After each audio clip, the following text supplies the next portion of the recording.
do is we'll start the meeting, and hopefully Councillor McVeigh will be able to join in whenever he gets his IT problems sorted out. So welcome to this meeting of the River Clyde Council's Education and Communities Committee. This meeting is being held remotely and also in person, and will be filmed and recorded live and for subsequent broadcast available through the Council's website. The Council is a data controller under the General Data Protection Regulations and Data Protection Act 2018. We broadcast and record Council meetings to fulfil our public past obligation to enable members of the public to observe the democratic process. Data collected during this process will be retained in accordance with the Council's published policies available through the Council's website. Members of the Council are reminded that they should follow the Council's established meetings protocol, including around the use of the chat facility and the comments made in the chat facility that are visible to all participants in the meeting and may include members of the public who have received invites to the meeting. So with that, I'll ask for apologies, substitutions and declarations of interest and roll call. Diane? Convener, we will now move to an attendance roll call before proceeding to the declarations of interest. Can the following members please indicate if they are present at the meeting, either in person or remotely? Councillor Armstrong? Present in the chamber. Councillor Brennan? Present remotely. Councillor Clougherty? Present in the chamber. Councillor Daisley? Present remotely. Councillor Law? Present in the chamber. Councillor Maguire? Present at home. Councillor McVeigh? Present remotely. Councillor Moran? Present in the chamber. Councillor Quinn? Present remotely. Councillor Robertson has, Councillor Robertson? Present remotely. And Councillor Wilson has put in his apologies for this part of the meeting only. We also have apologies from Reverend Burt for the education part, which comes later. Are there any declarations of interest? Yes, I'd like to declare an interest on agenda item number 3 and the Cadle Hill Community Garden project. But given the nature of the report, I don't feel like it would be necessary for me to recuse myself from the chamber for the discussion. And I'll declare an interest for the River Clyde Leisure, and that will probably be Communities Update Report. Councillor Quinn? Yeah, Amber Clyde Leisure as well, thanks. Okay, thanks for that. And we move along, that's all the comments done. We move along to agenda item number 2, which is the Communities Revenue Budget Report, final outturn for 21-22 and projected outturn at the 30th of June 2022. Ian? Thanks, Convener. This is the Communities Revenue Budget Report, and it's got 2 parts to it this cycle. It's giving you information on the final outturn for the 21-22 budget and the projected outturn for the current financial year at period 3, which is up to the end of June. So the section 3.3 of the report that provides details of the 21-22 final outturn. There was an underspend of 203,000 against a budget of 4.521 million. And that equates to a 4.5% underspend, and it was 111,000 less expenditure than was last reported to committee. The table in paragraph 3.3 shows the under and overspends by service, and paragraph 3.4 highlights the main variances responsible for the underspend of 203,000. The 22-23 communities revenue budget is currently 4.362 million. And the latest projection at period 3 is an overspend of 83,000 or 1.9%. Paragraph 3.5 provides details of the main variances responsible for the projected overspend.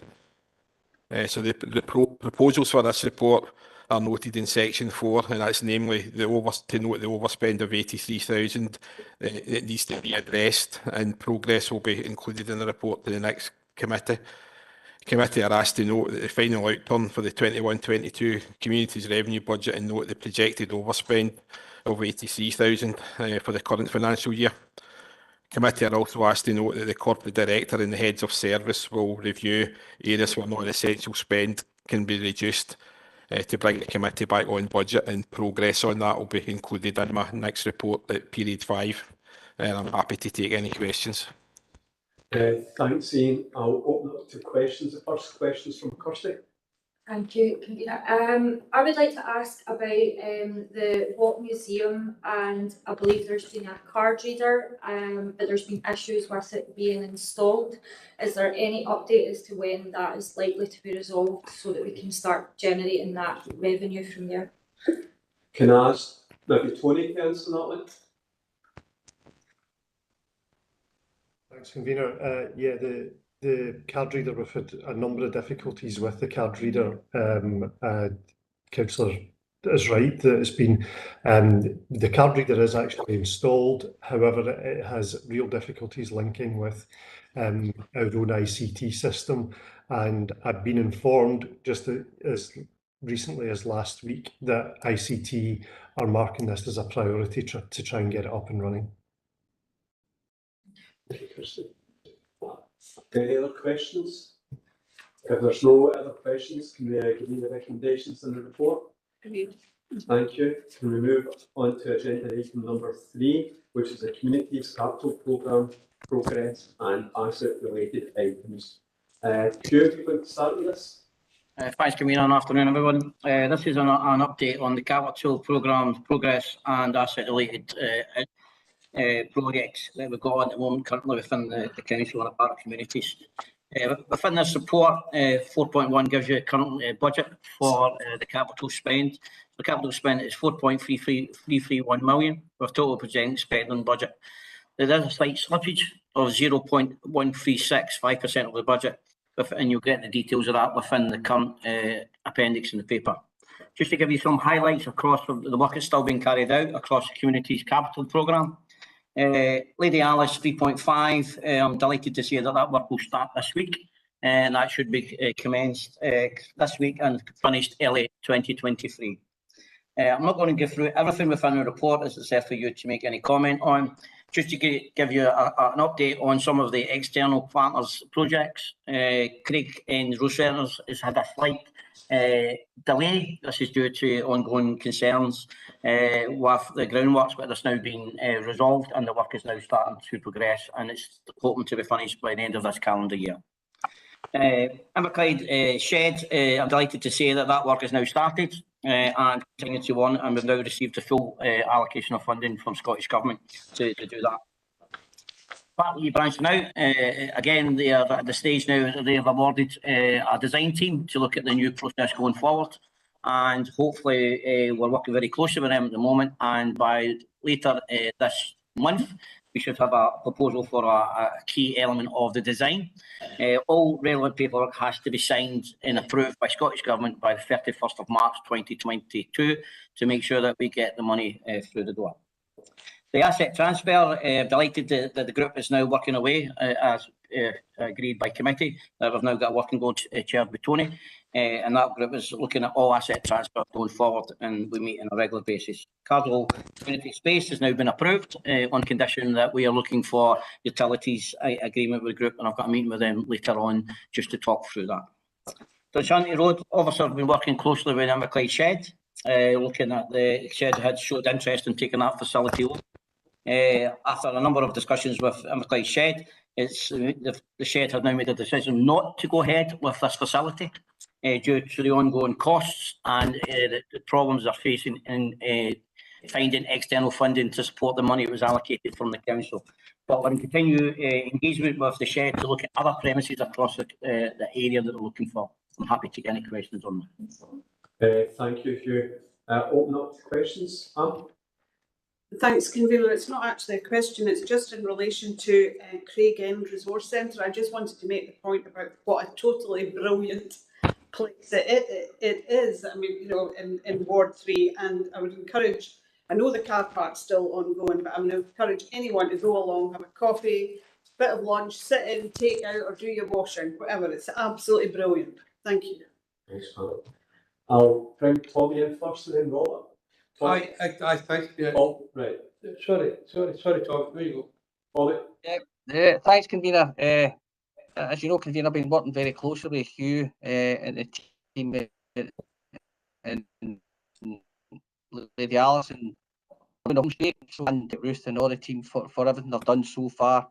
I'm really pleased we're now at this stage, and fingers crossed we get the construction without any further issues. But my question today is on the pool at the waterfront.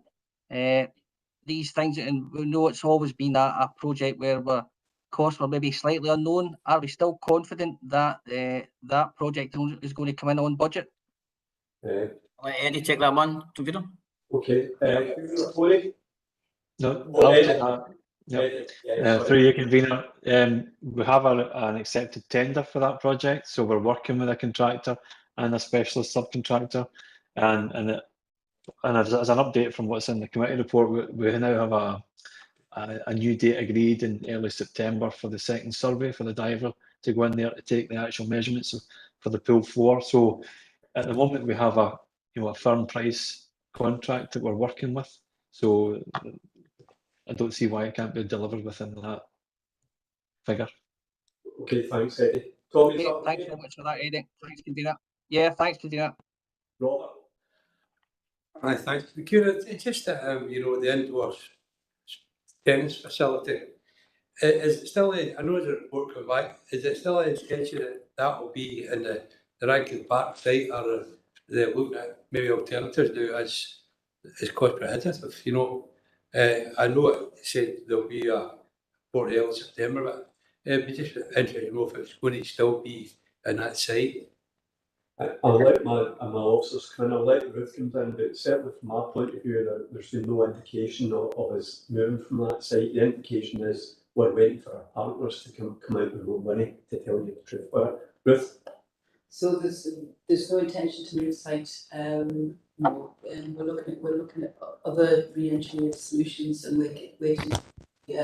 The practical need to come back with the actual costs, but we haven't explored moving the site. Yeah. But my question, Kavina, is on the Dolshanty Road, and they said a detailed condition survey of the existing road had been completed. My understanding that the recommendation is to demolish that building. Would that be confirmed? Yeah, that went through the Environment and Regeneration Committee last week, Robert. Thanks, Kavina. Any other questions? I can't see anything in the chat, nothing in the room.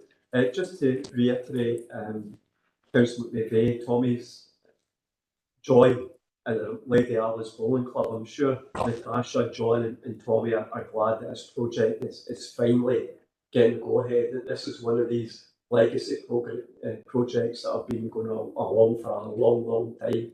So I'm glad we've managed to keep the money in place for it. And I'm glad that finally we look as if we're getting it a shovel on the ground. So well done to all our officers for the hard work they've done to get that part on it. And with that, can we agree with the recommendations? Good. Thank you for that. Can I go to agenda item number 4, which is the community's update report? Tony, are you going to start us off on that? Thank you, convener. Yeah, this is the update report that just provides updates on the community's part of the committee. So there's brief updates provided on the Cultural Services Annual Report, and a link to that report is in the document.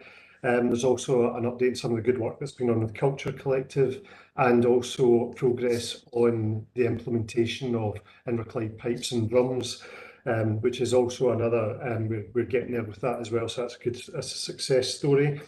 There's a brief response in relation to the outstanding remit of the grass pitches that's been sitting in committee for a while now, and looking also for decisions from the committee in relation to the budget pressure, which Ian referred to in an earlier item around the free swimming for under 16s, and that's really to bring another report back to this committee detailing how we may be able to bring it in on budget, and also asking for permission to go to the Policy and Resources Committee in relation to the projected use of Inverclyde Leisure due to the utility costs. And there's some more information in the report at section 3.6 that provides more detail on that. So I'm happy to take any questions on the report.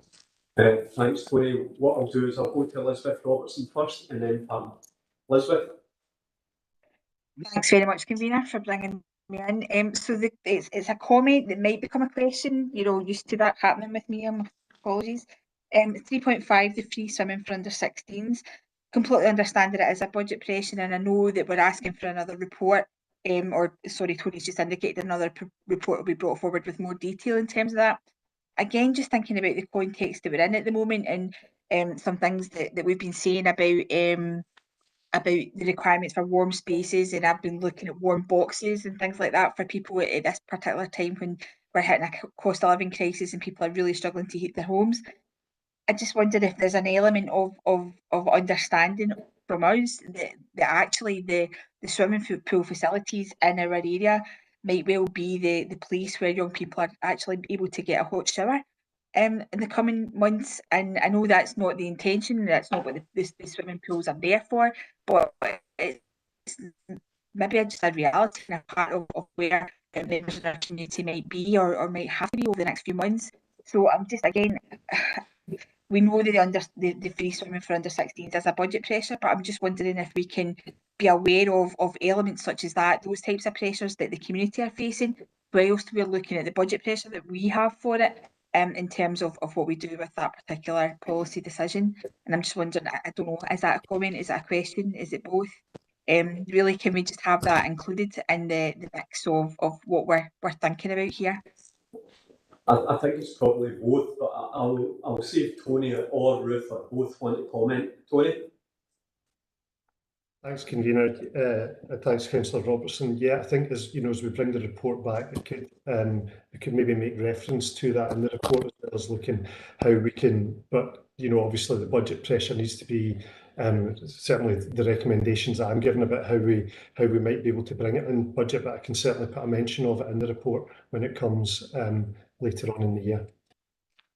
Okay, Elizabeth, I think it's probably important for new members as well to just get that grasp of history where we are. The very fact that the previous council took £100,000 saving from the free swim budget, and then we looked at getting the cards, so because there was an under usage of it, and this has probably came around because there has been such a dramatic upswing in use of it. I'm seeing Ruth nodding her head, so obviously she's in agreement with me there.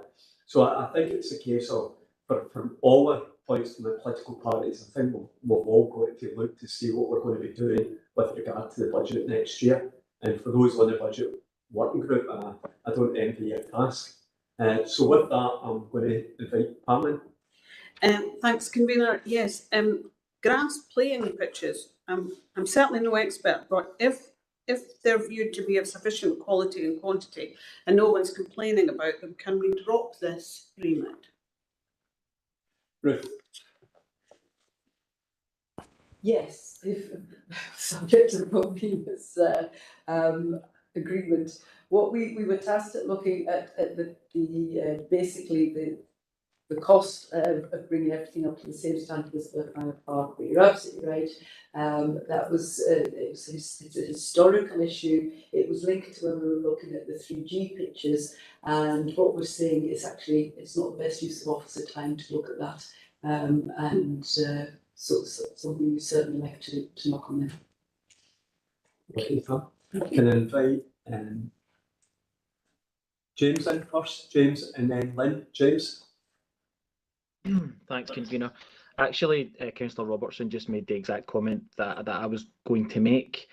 I think just to follow up on that comment, I think we have to really consider the reality of people's lives in Inverclyde. There are going to be people in these communities who work from key cards on gas and power cards and all that sort of stuff. So when their fuel runs out, it's ran out. the lights are out, the gas is off, and there's going to be nowhere that these people possibly potentially can go to get hot showers. And I just think that that really does need to be taken into consideration. So I take note of what Tony said there, and thanks. Okay, thanks, James. Can I bring Lynn in first? Lynn? Yeah, thank you. Just a couple of quick questions. Just on the library service, so really great to see all that great work that's going on in the libraries. And I know, you know, I think we've mentioned, which we're probably going to be sick of mentioning, about budget cuts coming up. So it'd really be good to understand how because it's clear that there's a lot of stuff then that's not our traditional library. You know, when you think about a library just going and reading a book, we can see that our libraries are actually doing far more than just your standard letting out a book and you go back the next month and get another one.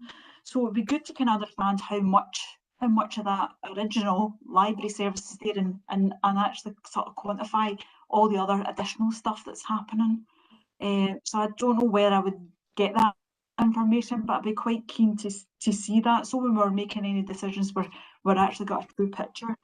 And then just on the grass pitches, what I would like to see there, obviously I agree with Councillor Armstrong that if there isn't a need that we can drop that, but what was kind of missing there is the usage, because I think the usage would tell us if it was a decent quality, and the sort of usage over the year. Whether if they're lying empty in the winter, then clearly we might have a drainage problem. So really the bit of information missing there to make that decision would be the sort of usage figures. Thanks. Okay, Lynn, thanks. I'm going to bring Tony in, and hopefully I'll be able to answer that point as well, Tony.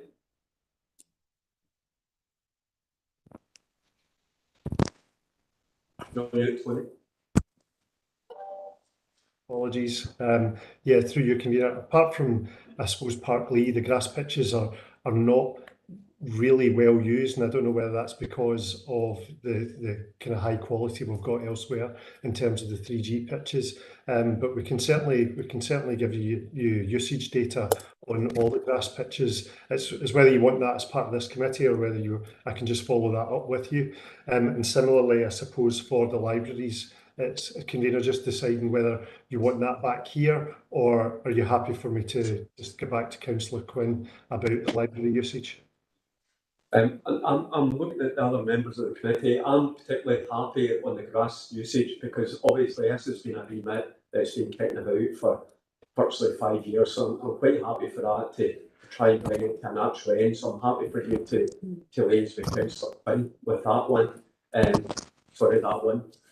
And the same with Alana with regards to the library services. I'll let Ruth come in. Sorry, Ruth. So there's some very good work done nationally by SLIC, I think, about the libraries for the 21st century, and the fact that it's so much more than borrowing books. So I can perhaps circulate around the committee a link to the work that's already been done nationally looking at library service. Okay, is that okay, Lynn? Yeah, great. It's just to see that. I would just thought the library, everyone, if we're making a decision on certain library services and all the rest, I think understanding really what they deliver is probably important. But I'll be really glad to receive both. Thanks. Thanks, Lynn. Can I bring Francesca in next? Francesca? Thanks very much, Councillor Clougherty, and thanks. It's in relation really to Councillor Robertson's comment about the warm spaces. So it was just to say here at committee that you, Councillor Clougherty, myself, Councillor Maguire, we've been thinking about this quite a lot and looking at it, and it's in relation also to libraries, I suppose, as well. We've been looking at warm spaces, warm hubs, seeing what we're already offering as a council in terms of libraries and community centres, and also thinking about the facilities that we've got on offer. And so I know that Tony and Ruth have been doing a lot of work then on looking at that, and an awareness raising campaign, I suppose, coming up over the sort of autumn and winter, and seeing like what, just in terms of what we've got, what we can promote. And I think that Ruth was already thinking very much, and she pointed it out about the swimming pool facilities and how that is access to a shower. I don't know how explicit we're going to be about that, but yeah, it was just to assure members here that there was already quite a bit of work going on about that. And I think it was sort of maybe decided that the report might go to P&R instead of through here, but it was just to say that there's already lots of things being looked at in relation to that, and we're very aware of it. Thanks very much. Right, I'm going to let Ruth come in and she can expand on that. Ruth? Yes, a pre-runner to the P&R committee, who are the budget for the anti-poverty funding. We, as an officer group, we meet regularly to look at the impact of any anti-poverty funding we've got in, but it's not necessarily just linked to the additional funding, it's also linked to the measures we are supporting as a council, and anything that other authorities are doing, and that's obviously got a link to the Child Poverty Action Group as well. So we had started particularly looking at the cost of living over winter, looking at warm spaces, looking how we can best support families as we go forward, keeping an eye on some of the national direction, but also making sure we work collegially with across the council with HSCP, linking it into other aspects. So yes, the officer groups already met, and we're looking linking into some of the things like this. Again, mentioning SLIC, the libraries, warm spaces, and also in response to Councillor Robertson, some of the initiatives we already have. Sometimes it's not extra; it's just things that you're already doing, and saying that actually that is making a difference. Thanks, Ruth. The only thing I would say in addition to that, since we've been on that topic, CPS have got, I think they've got a worker who's specifically looking at warm mapping within Inverclyde, because of course we're only part of it, but you've also got the third sector and the voluntary sector. So I think there's a meeting on Friday whereby their task was virtually mapping out. Pam touched on Craig End, for instance, so there's Craig End branch, and there's a lot of community centres we're using as well. So I know CPS have got a meeting on Friday, which is specifically looking at that and to look to map out where, if you can call it, warm zones will be this winter. So with that, I'm sorry for interrupting there, but I'll bring Tommy in as well. Tommy? Yeah, thanks, Convener. My question is on 3.6 for Ruth. Where Ruth, it appears that we're being asked to, or P&R is going to be asked to give another £278,000 to Inverclyde Leisure, and we're effectively the council are the lender of last resort for them. In the current climate, do you think that relationship is sustainable? And how would you see it changing, if you see it changing in future? Thanks, Convener. Thanks. So Inverclyde Leisure are an arm's length organisation running specific projects and facilities for the council. So we as a council ask them to run facilities for us. For instance, we will say here is the here are the community centres we want you to run, here is are the swimming pools we want you to run. So they are responding to the council's want. Now, of course, the utility bills, especially looking at the nature of Inverclyde Leisure, are going to hit them very hard. This isn't the totality of what they are looking at. They've also had to make some adjustments. So yes, the CMT are of the opinion that the 278,000 is reasonable given what's ahead. I think your question about the relationship. They are an arm's length organisation, and there's all sorts of reasons the council will go into a partnership with an arm's length organisation to look at the efficiencies that can be made that way. But it's not as if Inverclyde Leisure are a company independent of the council who are requiring funding for them. We require them to run facilities on our behalf. Tommy, is that okay? Yeah, thanks. I know there's a report coming back in the future, so I look forward to seeing that, but thanks for your response. Okay, the next I'll invite Natasha. Natasha? It's okay, I won't cover what everybody else has said. Other people have brought it up. Okay, thanks very much, Natasha. I think that's all the questions. Oh, sorry, Robert. Thanks, Convener. I hate to bring you back to the agenda, but it's the 3.4, the outstanding bits, the grass scrape issue. Recently, about 4 weeks ago, I was up at Gibbs Hill with the open area with they get money from the festival. And there's a big playing field up there, which is lying dormant most of the time. And I don't know if the council has got that on their assets, or it be ready for an asset transfer. But it seems to me there's such an asset lying there, dormant, doing nothing, when the community is really struggling to find somewhere to go. Also, the Mirror Park, the Kingston Dock, have real problems having players for any of the young people doing it. So my answer would be, what about yourself? You know, is it? Do we own that asset? And if we do, would the CLD maybe encourage the community up there to go for an asset transfer or something like that, so they could get ownership and maybe get some money? Because at the moment we use it for that festival, and we had to move bricks so people could get cars up there. Students team cut trees back so people could get access to it. It just seems crazy that you have a facility applying is badly needed and we're not doing nothing about it. So I don't know if we come under the grass playing pitches, but it's certainly something that I'd like to people look at. I'll bring Tony in, but obviously all our grass playing pitches are under the auspices and they're tied leisure for letting purposes. I don't believe that one is. I'll let Tony comment. Tony? That is Hugh. Hugh, comment on Yeah, for yourself, Convener. That is an old gravel pitch that's been with the council for a number of years. There hasn't been any maintenance work carried on that pitch for about 10 years. It was one of the old gravel pitches that was just left to probably just left to no maintenance on it. It's under the ownership of the council. It's under the Kenny Lang service and Alan Walker. The key issue we've had with it at the moment is it would take a lot of work to make sure that was fit for an asset transfer.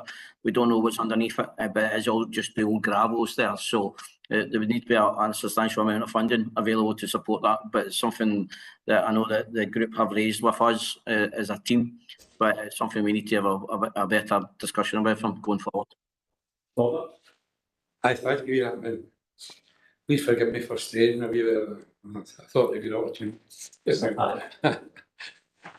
that doesn't mean to say that other board members can come in regarding the Murchison Park playing pitch as well. But I'm going to leave it up. If there's no other questions, can I bring you back to the recommendations and report?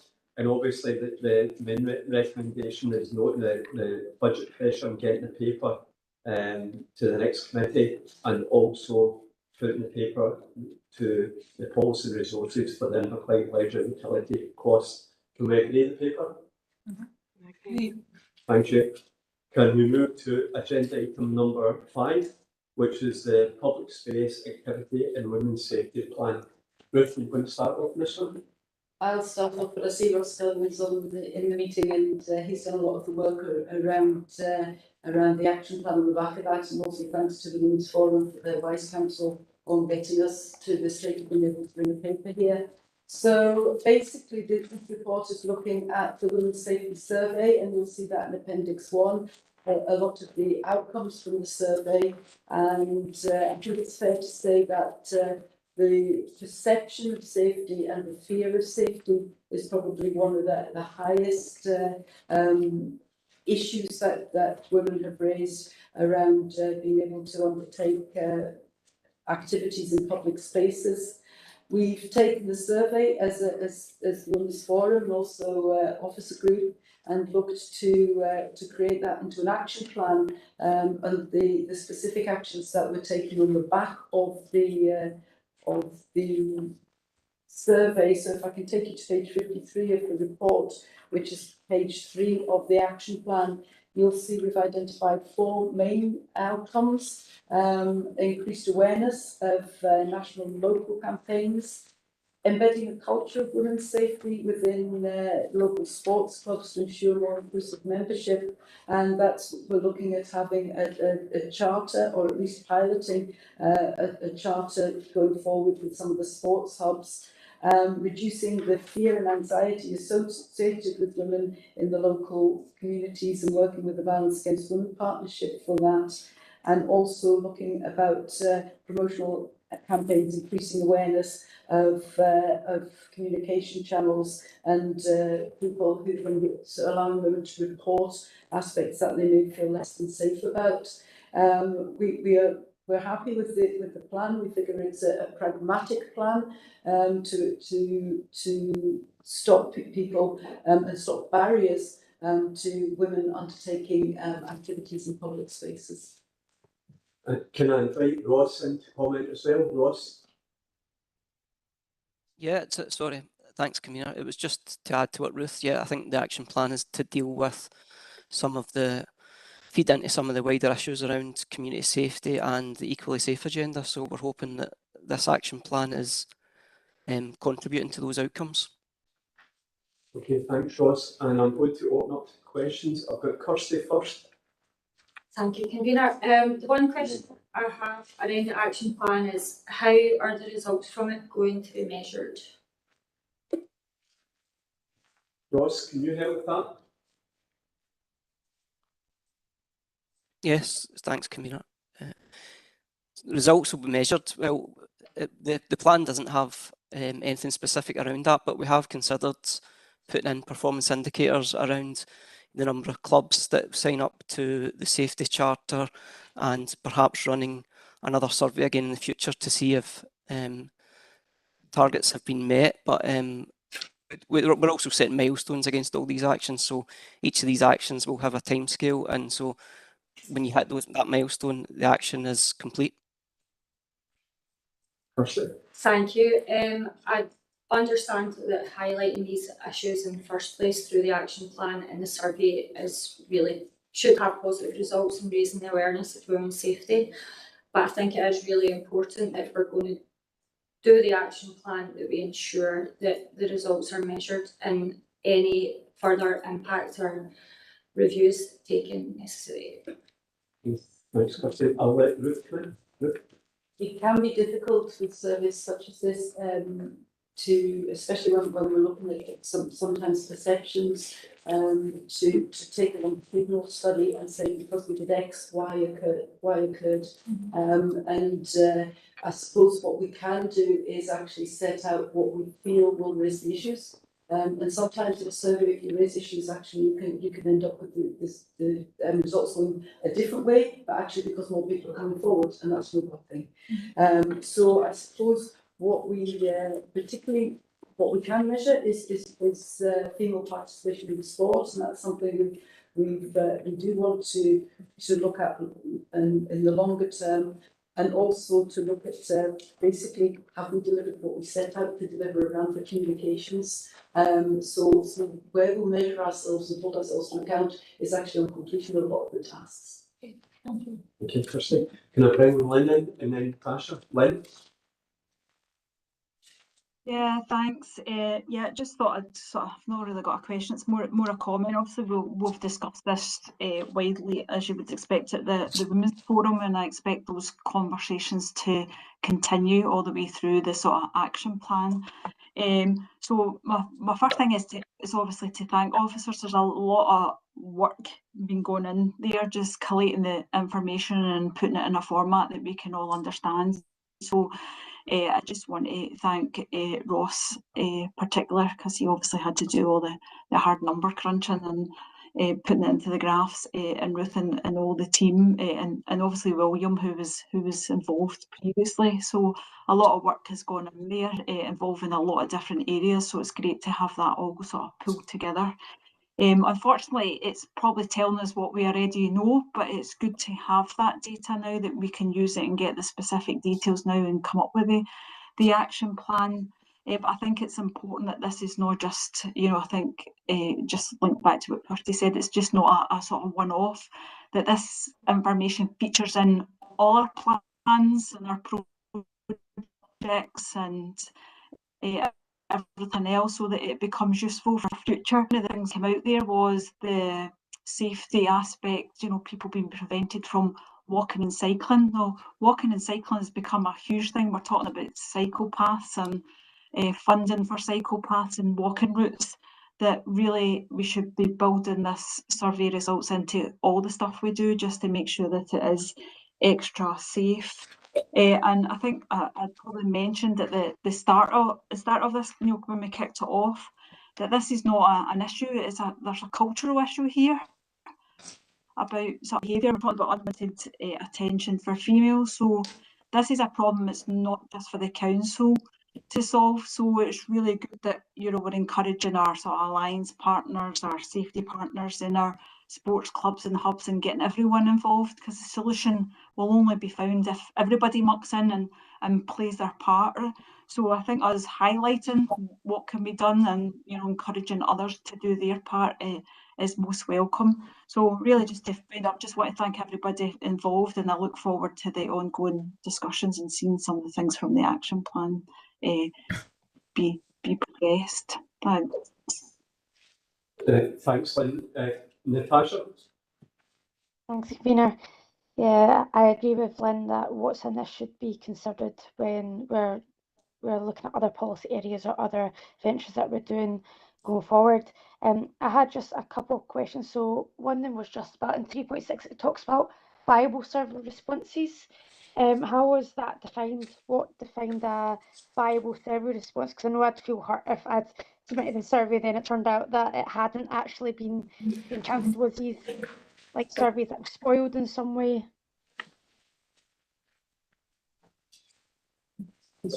Ross, do you want to take that one? Yes, thanks.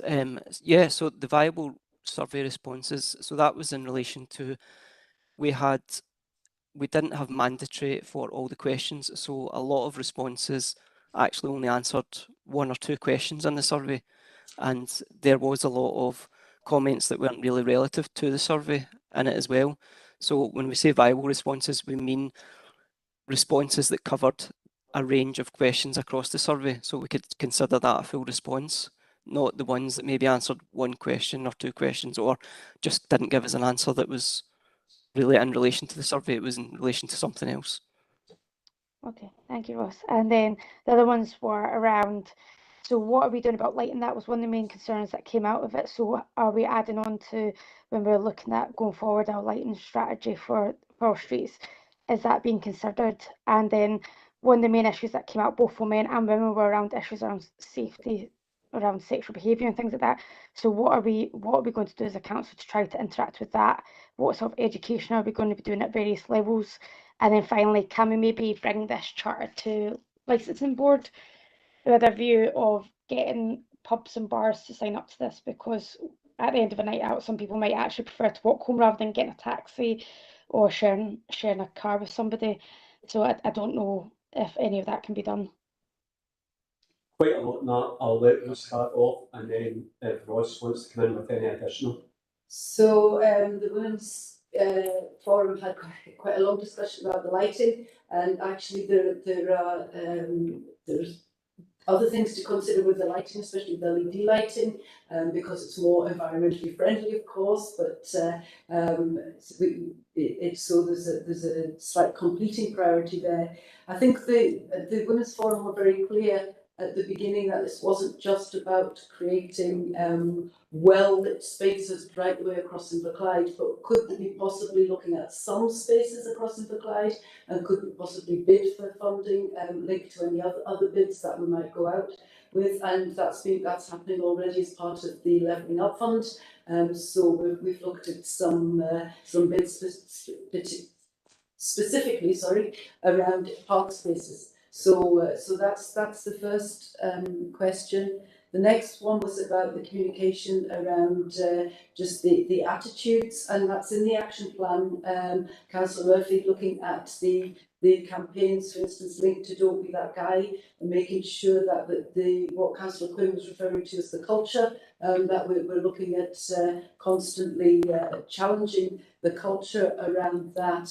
And your third question was around making it a wider survey into bars and clubs. The survey originally was looking at activities in public spaces, and so therefore the sign up to the charter has particularly looked at sports clubs. It's aimed around sports clubs. You'll see in the language that we're using, it's identified around that.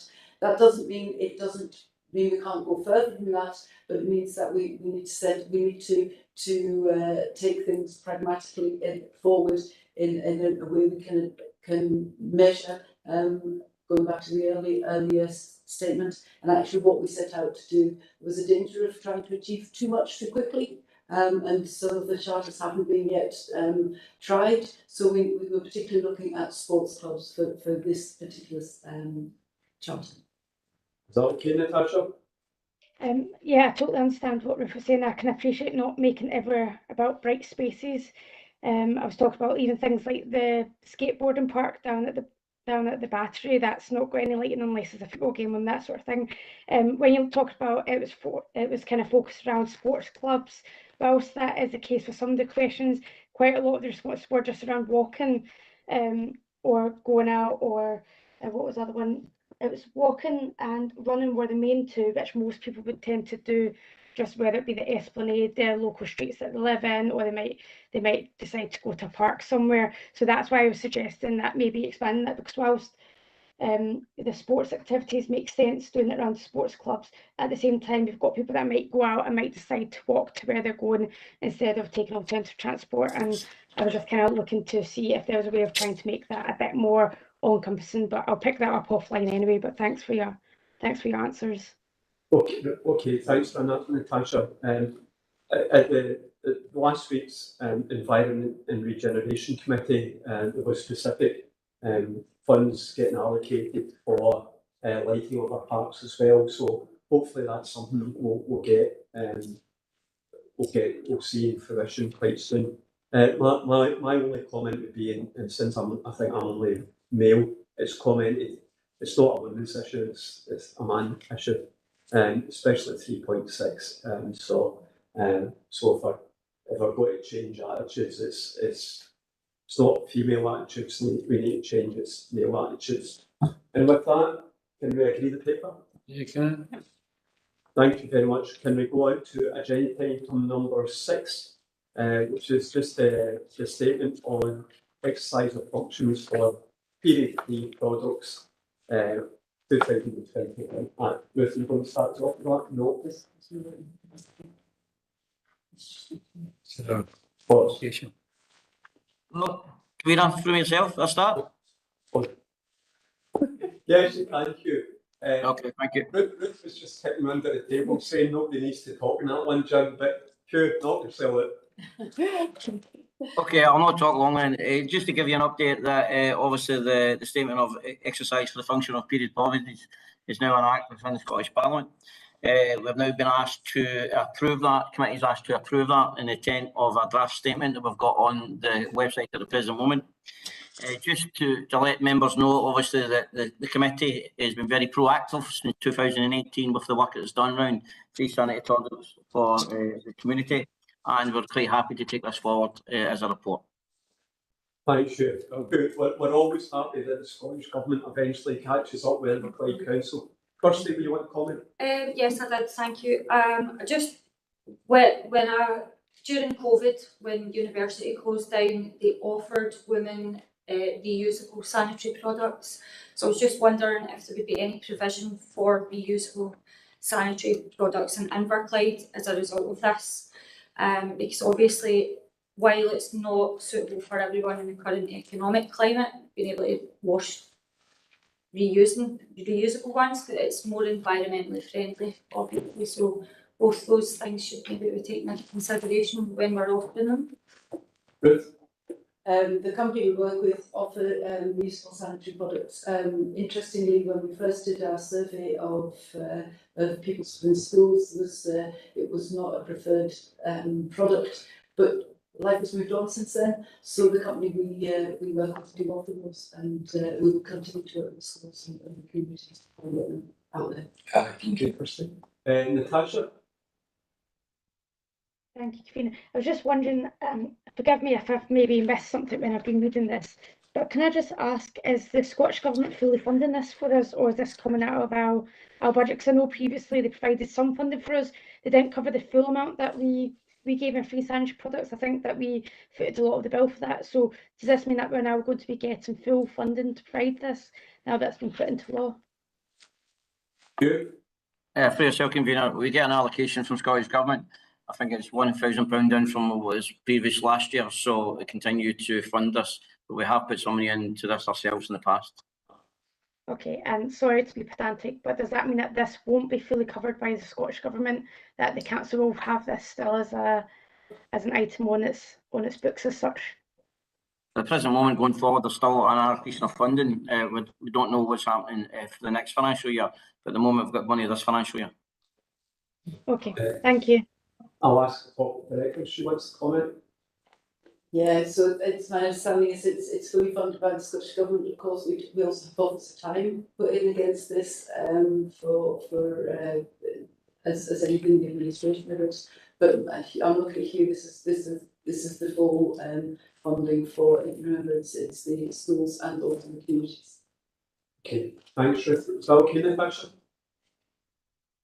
Thank you. Lynn? Yeah, just to kind of echo what's saying, it's really just a thanks. If you, when you actually look from the work that's been done since 2008, you know, a lot has been done, it's been put in and adapted, and great to see the sort of survey results. So it's been a reaction to what the sort of women and girls are looking for and which product are. So it's really been great, and you know, and I think as you said, Jim, we're well ahead of the game because we realise it's the right thing to do, not just waiting for the act of law, but it must have been a relief when the acts come in, because there's probably not many come into the council where you can just tick all the boxes and send it back saying, yeah, done it. You know, not only done it, but we've been doing it for years. So it's just well done, because I know it has been appreciated for the last, especially during lockdown, and you know, when times were tough, you know, it was great to have that facility there. So it's just a big thanks from me. Okay, Yourself, convener, pass your thanks on to the team. Okay, thanks. Francesca?